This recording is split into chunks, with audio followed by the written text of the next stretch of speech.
Radio Kantipur, radio राष्ट्रको।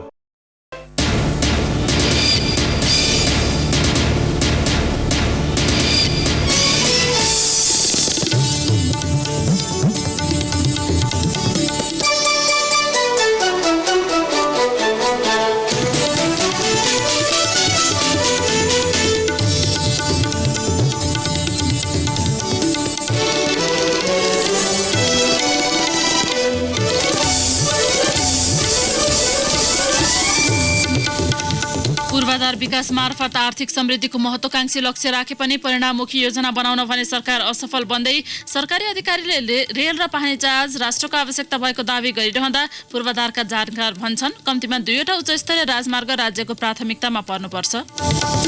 देशभरका स्थानीय तहहरूमा भ्रष्टाचार बढेको सर्वेक्षण प्रतिवेदन। भ्रष्टाचार नियन्त्रणको प्रयासलाई थप प्रभावकारी बनाउन कानून परिमार्जन एवं निर्माणमा पहल कदमी लिन सरकारलाई अख्तियार दुरुपयोग अनुसन्धान आयोगको सुझाव।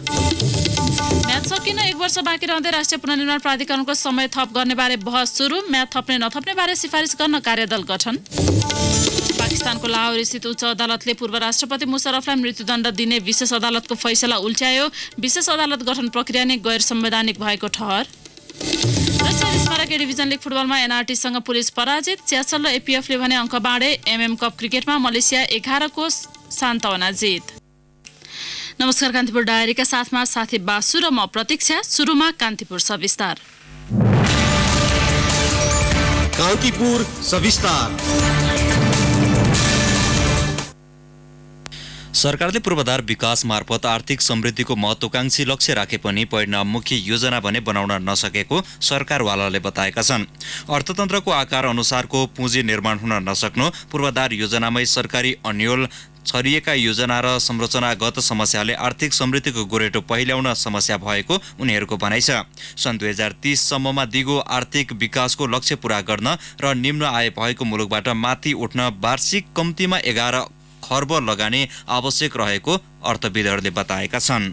प्रधानमन्त्री केपी शर्मा ओलीले केही वर्षदेखि जनतालाई बाँडिरहेको एउटा महत्वपूर्ण सपना हो मुलुकमा पानी जहाज र रेल। प्रधानमन्त्रीको सपना राष्ट्रिय आवश्यकता हो वा होइन अथवा राजनीतिक महत्वाकांक्षा, बहस अझै जारी छ। भूपरिवेष्टित राष्ट्रलाई भूजडित बनाउन रेलकी सडक सञ्जाल। पूर्व अर्थ सचिव एवं अर्थविद रामेश्वर खनाल भन्छन्, रेल चाहिँ प्राथमिकता होइन, किनभने हामीले जुन क्षेत्रबाट लाभ लिने भनेका छौँ, कृषि होस् या पर्यटन होस् या जलस्रोत होस् अथवा उत्तर दक्षिण भूजडित हुने कुरा होस्, त्यसलाई रेलले सहयोग गर्दैन। हाम्रो भू बनावटको कारणले कुशल इफिसियन्ट रोड नै हो। अहिलेको कुनै पनि सडक कुशल सडक होइन। यसले एउटा गन्तव्यबाट अर्को गन्तव्यसम्म मानिसलाई पुर्याउँछ, सामान चाहिँ पुर्याउँदैन। प्रधानमन्त्रीका मुख्य सल्लाहकार विष्णु रिमाल भने खनालको भनाइसँग सहमत छैनन्। हाम्रो कनेक्टिभिटी सबै कुरा जोडिनुपर्छ। रेल पनि चाहिन्छ, पानी जहाज पनि चाहिन्छ, सडक पनि जरुरी छ। यति मात्रै भन्दा ठिक हुन्छ होला ठान्छु। के हो अवरोध अहिले पूर्वाधारको सन्दर्भमा, निर्माणको सन्दर्भमा भन्दाखेरि पहिलो नीति निर्माण र राजनीतिक नेतृत्व र योजनाकारहरूमा पनि एउटा समस्या देखिन्छ। सँगसँगै कार्यान्वयन गर्ने र अनुगमन गर्ने कर्मचारी तन्त्रमा देखिन्छ र त्यसपछि त्यसलाई इम्प्लिमेन्टेसन गर्ने अब हामी ठेकदार मात्रै इत्यादि जसमा देखिन्छ। त्यतिकै जोडेर जान्छ र त्यसको सबैभन्दा प्रस्फुटित हुने ठाउँ चाहिँ कहाँ देख्छु मैले भने मनस्थितिमा चाहिँ देखिन्छ। विकास राष्ट्रको आवश्यकता भन्दा पनि दल, खास गरी तिनको नेतृत्वको चाहनामा भर पर्ने भएकाले पनि अपेक्षित परिणाम आउन नसकेको सरकारवालाहरू बताउँछन्। पूर्वाधार विज्ञ आशिष गजुरेलले कतिपय नेतृत्वले विकासे योजनालाई राजनीतिक स्टन्टको रूपमा व्याख्या गर्ने गरेको समेत बताए। चुनावको लागि त जनतासँग चाहिँ विभिन्न परियोजना बनाउँछु भनेर हामी चाहिँ हिँडिरहेको हुन्छौँ, तर उहाँहरूको फेरि परियोजनाको उहाँहरूको आफ्नै प्रायोरिटी छ, जुन चाहिँ अब नेसनल प्रायोरिटीसँग मिल्न नजान सक्छ। त्यही भएर चाहिँ हरेक पोलिटिसियन पनि आफ्नो त्यो परियोजनाको एजेन्डा लिँदै हिँड्ने, देशको आफ्नै अब्जेक्टिभ छ। यसरी चाहिँ हामीले परियोजनाको चाहिँ राम्रोसँगले निर्गोल गर्न सकेका छैनौँ, राम्रोसँगले परियोजनाको चाहिँ तयारी गर्न सकेका छैनौँ। त्यही भएर पनि हामीले अपेक्षा गरेको विकास चाहिँ हुन सकिरहेको छैन। सन् 2030 सम्ममा दिगो आर्थिक विकासको लक्ष्य पूरा गर्न र मध्यम आय भएको मुलुकमा उभ्याउन लगानीको दायरा फराकिलो बनाउनु पर्ने चुनौती छ। दिगो लक्ष्य हासिल गर्न शिक्षा, स्वास्थ्य, खानेपानी तथा सरसफाई लगायतका क्षेत्रमा वार्षिक कम्तीमा 20 खर्ब रुपियाँ खर्चिनु पर्ने राष्ट्रिय योजना आयोग, विश्व बैंक जस्ता निकायले जनाइसकेका छन्। त्यसमा पनि पूर्वाधारको क्षेत्रमा मात्रै वार्षिक 11 खर्ब रुपियाँ लगानीको आवश्यकता रहेको उनीहरूको भनाइ छ, जबकि नेपालको समग्र बजेट 15 खर्ब रुपियाँ हाराहारीमा छ र त्यसमा पनि विकास खर्च जम्मा 4 खर्ब। पूर्वाधार विकासको विकराल खाडल चिर्नलाई लगानी सबैभन्दा बढी चुनौतीपूर्ण रहेको अर्थविद एवं योजना आयोगका पूर्व उपाध्यक्ष डाक्टर सोडिम वाग्लेको भनाइ छ। पूर्वाधार कम्पोनेन्ट ऊर्जा पर्यो, सडक पर्यो, अन्य यातायात, यसलाई एउटा कोर फिजिकल इन्फ्रास्ट्रक्चर, त्यसको चाहिँ करिब 11 खर्ब जति एसडिजीज को रिपोर्टले त्यो भन्छ। त्यो भनेको 1/3 अफ जीडीपी त्यो पुगिहाल्यो। निचोडमा भन्नु पर्दाखेरि 3 देखि 5 बिलियन डलरको वार्षिक लगानी चाहिने भयो।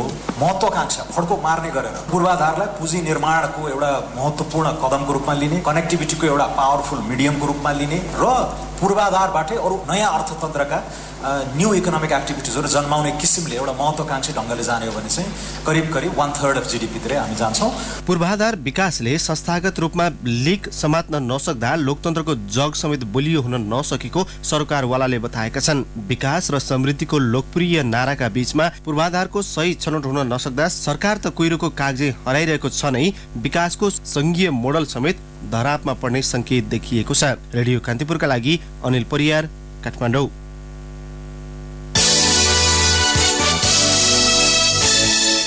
मुलुकभरका स्थानीय तहमा भ्रष्टाचार बढेको एक सर्वेक्षणले देखाएको छ। अख्तियार दुरुपयोग अनुसन्धान आयोगले देशव्यापी रूपमा गरेको सर्वेक्षणबाट भ्रष्टाचारको आयतन अझै फराकिलो भएको खुलेको हो। सहभागी मध्ये 55%ले नगदमा भ्रष्टाचार हुने गरेको प्रतिक्रिया दिएका छन्। काठमाडौँको टंगालेस्थित आयोग कार्यालयमा आज आयोजित पत्रकार सम्मेलनमा प्रवक्ता प्रदीप कोइरालाले करिब आधा भन्दा बढी सेवाग्राहीले स्थानीय तहमा भ्रष्टाचार भएको अनुभव गर्नेको संख्या 55% रहेको बताउनुभयो। सर्वेक्षणमा सहभागी करिब 15%ले स्थानीय तहमा भ्रष्टाचार देखेको मात्रै नभई भोगेको पनि प्रतिक्रिया दिएका थिए। 27% सहभागीका अनुसार निर्वाचनपछि स्थानीय तहमा भ्रष्टाचार झनै बढेको छ। त्यति नै संख्याले निर्वाचन अघिको पुरानै अवस्था पनि नसुध्रिएको बताएका छन्। करिब 3000 सेवाग्राहीमाथि अख्तियारले सर्वेक्षण गरेको थियो। यति हुँदाहुँदै पनि 67% सेवाग्राही स्थानीय सरकारको सेवाबाट सन्तुष्ट थिए भने करिब 11%ले असन्तुष्टि जनाए। अरूले बोल्न नचाहेको अख्तियारले जनाएको छ। सेवाग्राही मध्ये करिब 72%ले दण्डहीनताका कारण भ्रष्टाचार भएको प्रतिक्रिया दिएका थिए। 37%ले राजनीतिक संरक्षणलाई नै त्यसको कारणको रूपमा अर्थ लगाए। 36% सहभागीको अनुभवमा निर्वाचनमा धेरै खर्च भएकाले त्यसको शोधभर्ना स्वरूप भ्रष्टाचार हुने गरेको बताए। उनीहरूले नातावाद, कृपावाद गल्ती गर्दा सजाय नहुने, उपभोक्ता समितिको बाहुल्य हुने, अनुगमनको अभाव लगायतका कारणले भ्रष्टाचार बढेको बताए। सेवाग्राही मध्ये करिब 47%ले योजना निर्माणदेखि कार्यान्वयनमा कर्मचारी अनि स्थानीय तहका पदाधिकारीको समेत मिलेमतोमा भ्रष्टाचार हुने गरेको बताए। यसैबीच आयोगले भ्रष्टाचार नियन्त्रणको प्रयासलाई थप प्रभावकारी बनाउन कानून परिमार्जन एवं निर्माणमा पहल कदमी लिन सरकारलाई सुझाव दिएको छ। राष्ट्रपति विद्यादेवी भण्डारी समक्ष आज बुझाएको आफ्नो 29औं वार्षिक प्रतिवेदनमा आयोगले नीतिगत भ्रष्टाचार नियन्त्रणका लागि निर्णयहरूको स्पष्ट परिभाषा र व्याख्या तथा नीतिगत र प्रशासनिक निर्णयको सीमा निर्धारण गरी कार्यविधि तर्जुमा एवं कार्यान्वयन गर्न सरकारलाई भनिएको छ। यस्तै आवश्यक कानूनी प्रविधिगत तथा संस्थागत प्रबन्ध गरी सफ्टवेयर मार्फत सम्पत्ति विवरण भर्ने र सोको डिजिटल अभिलेख अद्यावधिक तथा लेखाजोखा हुने व्यवस्था मिलाउन सुझाव दिएको छ। अनुचित कार्य सम्बन्धी अनुसन्धान र सो सम्बन्धी अन्य कारबाही गर्न सक्ने क्षेत्राधिकार आयोगलाई उपलब्ध गराउन समेत आयोगले भनेको छ।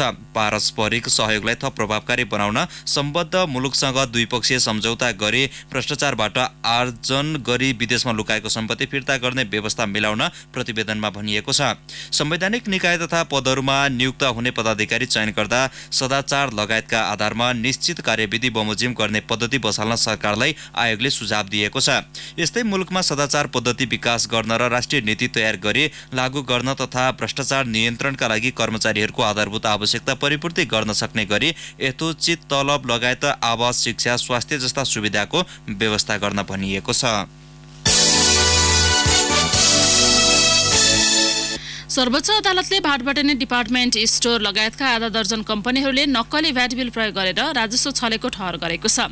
प्रधान न्यायाधीश चोरेन्द्र शमशेर जवरा र न्यायाधीश प्रकाश कुमार ढुङ्गानाको इजलासले विभिन्न कम्पनीहरूको नक्कली भ्याट बिल प्रयोग नगरेको भने दाबीलाई अस्वीकार गर्दै राजस्व न्यायाधिकरणको फैसला सदर गरेको हो।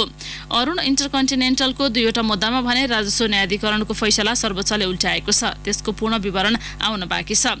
नक्कली भ्याट बिलको प्रयोग बढेको सार्वजनिक भएपछि 2067 साल पुस 8 गते आन्तरिक राजस्व विभागले छानबिन समिति गठन गरेको थियो। विभागका तत्कालीन उपमहानिर्देशक लक्ष्मण अर्यालको संयोजकत्वमा गठित समितिले 3 अर्ब 25 करोड रुपियाँको कर छली भएको प्रारम्भिक नतिजा निकालेको थियो। पछि अनुसन्धान हुँदै जाँदा 518 वटा व्यापारिक फर्मले नक्कली भ्याट बिल बनाई कर छलेको घटनामा 3 अर्ब 7 करोड रुपियाँ भ्याट, 3 अर्ब 33 करोड रुपियाँ आयकर र 20 करोड 50 लाख रुपियाँ अन्तर्शुल्क निर्धारण गरेको थियो। यसबाट कुल 6 अर्ब 59 करोड रुपियाँ कर निर्धारण हुन आउँदछ। कान्तिपुर डायरीमा अब ब्रेकको पालो। अब बाँकी प्रसङ्ग। गोर्खा भूकम्पपछिको पुनर्निर्माणमा सहजीकरण गर्न भन्दै गठन भएको राष्ट्रिय पुनर्निर्माण प्राधिकरणको म्याद 1 वर्ष बाँकी छँदै थप गर्ने विषयमा बहस सुरु भएको छ। पुनर्निर्माण सम्बन्धी ऐनमा व्यवस्था भएको प्रावधानलाई टेकेर म्याद 1 वर्ष थप गर्ने बारे प्राधिकरणभित्रै बहस थालिएको हो। ऐनमा नेपाल सरकारले आवश्यक ठानेमा प्राधिकरणको म्याद 1 वर्ष थप्न सक्ने प्रावधान छ। गत पुस 12 गते प्राधिकरण गठनको 4 वर्ष पूरा भएको छ। प्राधिकरण निर्देशक समितिको आज बसेको बैठकले पुनर्निर्माण कामहरू सन्तोषजनक भएको निष्कर्ष निकाल्दै म्याद थप्ने नथप्ने बारे सिफारिस गर्न कार्यदल गठन गरेको छ। प्राधिकरणका प्रमुख कार्यकारी अधिकृत सुशील गेवालीको संयोजकत्वमा गठित सो कार्यदलमा अर्थ, गृह, शहरी विकास, संस्कृति, पर्यटन तथा नागरिक उड्डयन मन्त्रालय, राष्ट्रिय योजना आयोग र प्राधिकरणका सचिवहरू सदस्य छन्। कार्यदललाई पुनर्निर्माणको वर्तमान अवस्था, आगामी कार्ययोजना, वित्तीय व्यवस्थापनको अध्ययन गरी प्राधिकरणको म्याद थप्ने नथप्ने सिफारिस गर्ने जिम्मेवारी दिएको छ। कार्यदलको प्रतिवेदन राष्ट्रिय पुनर्निर्माण प्राधिकरण निर्देशक समितिको अर्को बैठकमा पेश हुनेछ। निर्देशक समितिको अध्यक्ष समेत रहेका प्रधानमन्त्री केपी शर्मा ओलीले आजको बैठकमा कमजोर आर्थिक अवस्था, राजनीतिक सङ्कट, नाकाबन्दी, संघीयताको नयाँ संरचना लगायतका बावजुद पुनर्निर्माणमा 83% उपलब्धि हुनुलाई असाधारण प्रगति भएको बताउनु भएको छ। बैठकमा सीईओ गेवालले चालु आर्थिक वर्षको 141 अर्ब रुपियाँ बजेट मध्ये 38 अर्ब रुपियाँ बराबरको बजेटको स्रोत सुनिश्चितता नभएको जानकारी गराउनु भएको थियो। अर्थमन्त्री युवराज खतिवड़ाले स्रोतको सीमा रहेको भन्दै आगामी वर्षमा बजेट विनियोजनका लागि अर्थ मन्त्रालयसँग परामर्श गर्न आग्रह गर्नुभयो। नेपाली कांग्रेसका महामन्त्री शशाङ्क कोइरालाले 14औं महाधिवेशनमा जसरी भए पनि शेरबहादुर देउवालाई नेतृत्वमा आउनबाट रोक्ने दावी गर्नुभएको छ। देउवालाई रोक्नका लागि कृष्ण प्रसाद सिटोला पक्षसँग सहकार्य हुन सक्ने उहाँको भनाइ थियो। आगामी महाधिवेशनबाट पार्टी नेतृत्व परिवर्तन गर्न जरुरी रहेकाले रामचन्द्र पौडेल र कृष्ण प्रसाद सिटोला पक्षबीच सहकार्य हुन जरुरी रहेको महामन्त्री कोइरालाको भनाइ थियो। झापाको बिर्तामोटमा सञ्चारकर्मीसँगको भेटमा कोइरालाले आगामी महाधिवेशनबाट पार्टीको नेतृत्व परिवर्तन गर्नु नै आफूहरूको मुख्य लक्ष्य रहेको जिकिर गर्नुभयो। पौडेल र सिटोला पक्षका 5-6 जना नेता मध्येबाट आगामी सभापति चयन गर्ने पक्षमा आफूहरू रहेको उहाँले उल्लेख गर्नुभयो। सभापति देउवासँग पुस 11 को निर्णयहरू सच्याउनुको विकल्प नरहेको भन्दै उहाँले सभापतिको एकलौटी निर्णय आएपछि सो विषयमा आफूहरूले जिल्ला सभापतिहरूसँग परामर्श मात्र गरेको उल्लेख गर्नुभयो।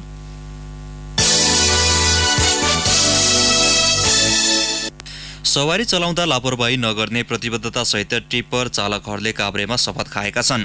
दुर्घटना कम गर्न बागमती टिप्पर व्यवसायी संघ र जिल्ला ट्राफिक प्रहरी कार्यालय काभ्रेले लिखित प्रतिबद्धता सहित टिप्पर चालकलाई शपथ खुवाएका हुन्। चालकले जिल्ला ट्राफिक प्रहरी प्रमुख प्रहरी निरीक्षक विशाल तामाङ समक्ष विभिन्न 10 बुँदे प्रतिबद्धता व्यक्त गरेका छन्। संघका अध्यक्ष प्रेम तामाङले थप जिम्मेवार बनाउन यस्तो प्रतिबद्धता सहित शपथ खुवाएको बताउनुभयो। शपथमा उनीहरूले मादक पदार्थ सेवन गरेर सवारी साधन नचलाउने, तीव्र गतिमा नकुदाउने, जथाभावी ओभरटेक र पार्किङ नगर्ने, संगीतका लागि उफर, झल्लर र स्टिकर नराख्ने, गाडी चलाउँदा मोबाइल फोनको प्रयोग नगर्ने, पैदल यात्रुलाई प्राथमिकता दिने, बस्ती क्षेत्रमा प्रेसर हर्न नबजाउने र पानी चुहाएर सामान ढुवानी नगर्ने लगायतका प्रतिबद्धता जनाएका थिए। काभ्रे हुँदै दैनिक 2200 टिप्पर गुड्छन्। जिल्लामा हुने सवारी दुर्घटनामा 50% टिप्पर संलग्न हुने गरेको तथ्याङ्क छ। सुनसरीको धरान स्थित बीपी कोइराला स्वास्थ्य विज्ञान प्रतिष्ठानको अक्सिजन प्लान्ट बिग्रिएपछि शल्यक्रिया सेवा नै बन्द भएको छ। प्लान्ट बिग्रिएपछि प्रतिष्ठानका 4वटा अपरेसन थिएटरमा जाने मुख्य पाइपलाइनबाटै अक्सिजन आपूर्ति ठप्प हुँदा शल्यक्रिया हुन नसकेको हो। प्रतिष्ठानमा सामान्य, मध्यम र ठूला गरी दैनिक 70 देखि 80 वटा शल्यक्रिया हुने गरेको छ। तर प्लान्टमा 81 खराबी आएपछि थिएटरमा छिराइसकेका बिरामीलाई समेत शल्यक्रिया नगरी निकालिएको थियो। आकस्मिक र सघन उपचार कक्षमा भने अक्सिजन सिलिन्डर राखिएका छन्। दैनिक 3500 बिरामी उपचारका लागि पुग्ने गरेको प्रतिष्ठानमा अक्सिजन प्लान्टकै कारण शल्यक्रिया रोकिएको यो पहिलो पटक हो।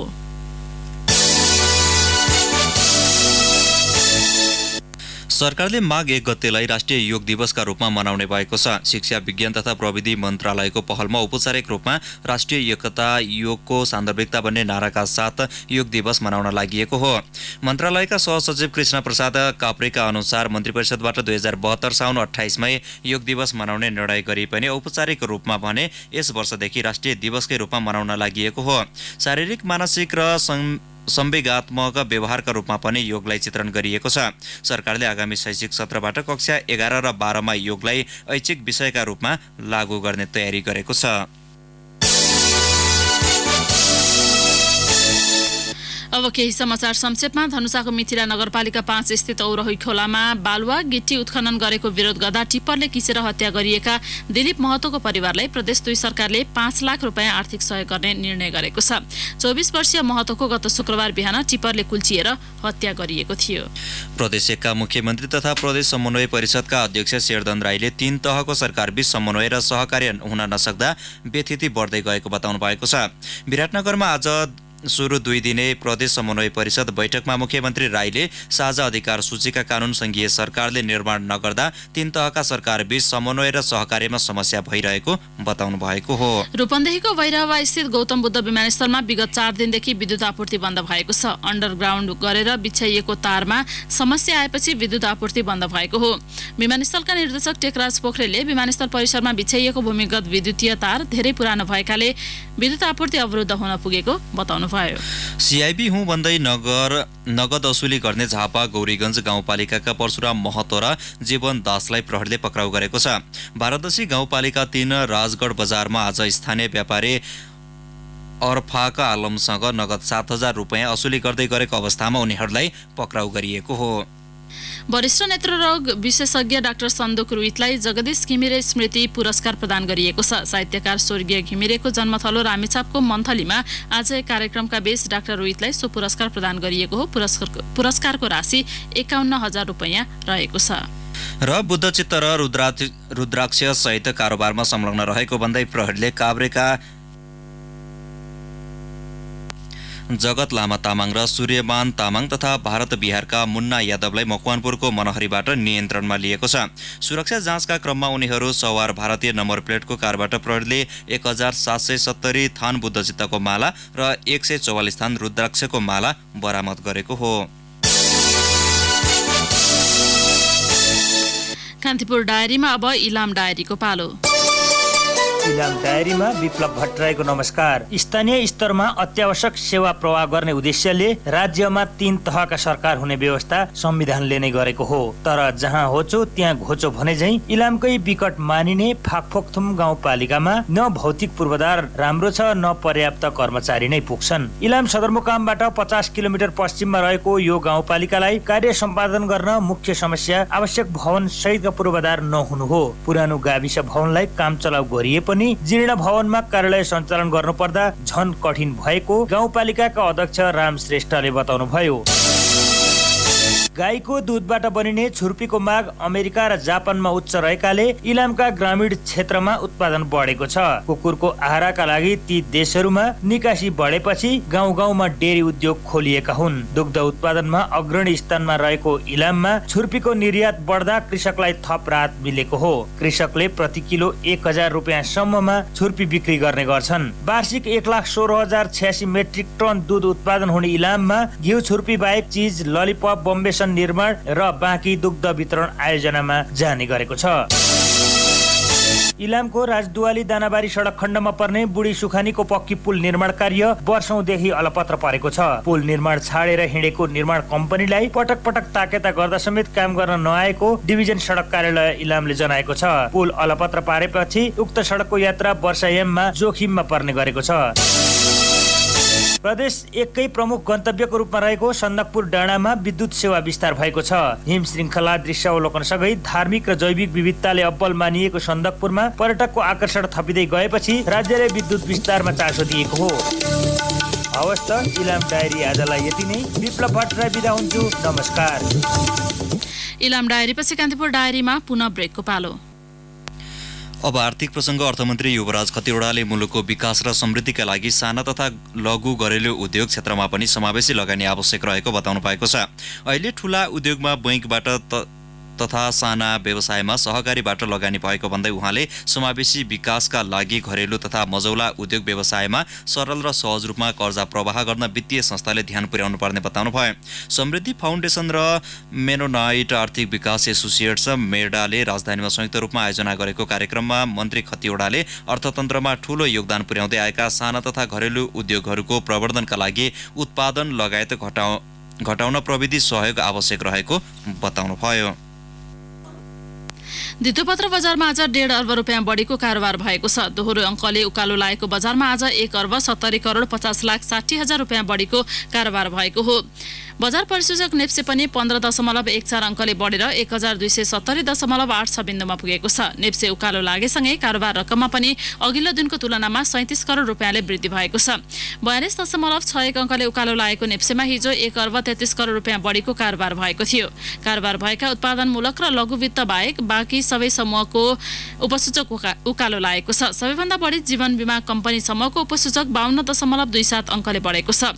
यस्तै जलविद्युतको 48.7, निर्जीवन बीमाको 39.1 र व्यापार कम्पनी समूहको उपसूचक 25.16 अङ्कले बढेको छ। नेप्सेमा आज कुल 183 कम्पनीका 19,350 कारोबारबाट 55,18,636 किता सेयर किनबेच भएको नेपाल स्टक एक्सचेन्जले जनाएको छ।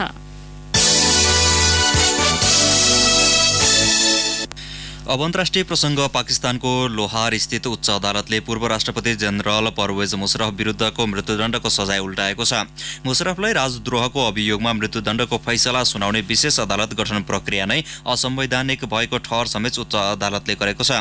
सो अदालतको गठनलाई लिएर परेको मुद्दामाथि सुनवाई गर्दै उच्च अदालतले आज असंवैधानिक ठहर गरेको हो। मुशर्रफलाई सजाय सुनाउन प्रयोग गरिएको संविधानको धारा 6 पनि सो मुद्दामा लागू नहुने अदालतको ठहर छ। गत डिसेम्बर 17 विशेष अदालतले मुशर्रफलाई मृत्युदण्डको सजाय सुनाएको थियो। मुशर्रफले सन् 1979 मा सैन्य कू गरी सत्ता हत्याएका थिए। उनी सन् 2001 देखि 2008 सम्म पाकिस्तानको राष्ट्रपतिको पद सम्हालेका थिए। सन् 2007 मा संविधान निलम्बन गरेको तथा आफ्नै कार्यकाल लम्ब्याउनका लागि आपतकाल घोषणा गरेको आरोप लगाउँदै उनी विरुद्ध सन् 2013 मा राजद्रोहको मुद्दा दायर भएको थियो। अब खेल समाचार। शहीद स्मारक ए डिभिजन लिग फुटबलको पछिल्लो खेलमा न्युरो टिम एनआरटी विजयी भएको छ। सशस्त्र प्रहरीको एपीएफ क्लब र च्यासलले भने बराबरी खेल्दै अङ्क बाँडेका छन्। काठमाडौँको त्रिपुरेश्वर स्थित दशरथ रङ्गशालामा आज भएको खेलमा नेपाल पुलिस क्लबलाई 1-0 ले पराजित गर्दै एनआरटी 8 अङ्कमा तालिकाको 6औं स्थानमा उक्लिएको छ। पुलिससँग समान अङ्क भए पनि एनआरटीले गोल अन्तरमा पछि पारेको हो। एनआरटीको जितमा 75औं मिनेटमा दर्शन गुरुङले गरेको गोल नै निर्णायक बन्यो। सोही मैदानमा भएको दोस्रो खेलमा च्यासल र एपीएफले गोलरहित बराबरी खेले। बराबरीपछि च्यासलको 6 र एपीएफको 5 अङ्क भएको छ। 6औं चरणको अन्तिम खेलमा भोलि दोस्रो स्थानको त्रिभुवन आर्मी र सङ्कटा क्लब बीच प्रतिस्पर्धा हुनेछ। सुनसरीमा जारी मनमोहन मेमोरियल क्रिकेट प्रतियोगितामा मलेसिया 11ले सान्तवना जित हात पारेको छ। इनरुवा रङ्गशालामा गण्डकी प्रदेशलाई 192 रनले पराजित गर्दै मलेसियाले प्रतियोगितामा सुखद अन्त्य गरेको हो। समूह डीमा रहेका दुवै टोली यसअघि नै प्रतियोगिताबाट बाहिरिसकेका थिए। यो खेलसँगै समूह चरणका खेलहरू सकिएका छन्।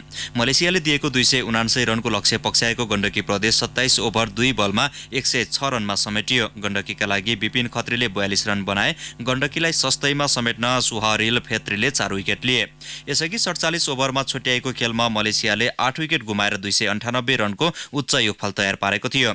एइनुल हकिमले 89 रन बनाएको मलेसियाको इनिङ्समा भूषण सेव र भिरनदीप सिंहले अर्धशतक पूरा गरे। विपिन खत्रीले 3 विकेट झारे। समूह एबाट त्रिभुवन आर्मी, समूह बीबाट नेपाल पुलिस क्लब, समूह सीबाट बागमती प्रदेश र समूह डीबाट सुदूरपश्चिम प्रदेशले सेमिफाइनलमा स्थान बनाइसकेका छन्। सेमिफाइनल खेलहरू पर्सि बुधबारबाट सुरु हुनेछ। हवस् त यिनै प्रसङ्गसहित कान्तिपुर डायरीका आजका सम्पूर्ण बुलेटिन यही सकिन्छन्। भोलि बिहान 6:30 बजे नियमित बुलेटिनका साथमा उपस्थित हुने नै छौँ। अहिलेलाई भने साथी बासु र म प्रतीक्षा बिदा हुन्छौँ। नमस्कार, शुभरात्रि। सूचना र मनोरञ्जनको सम्वाहक रेडियो राष्ट्रको रेडियो कान्तिपुर।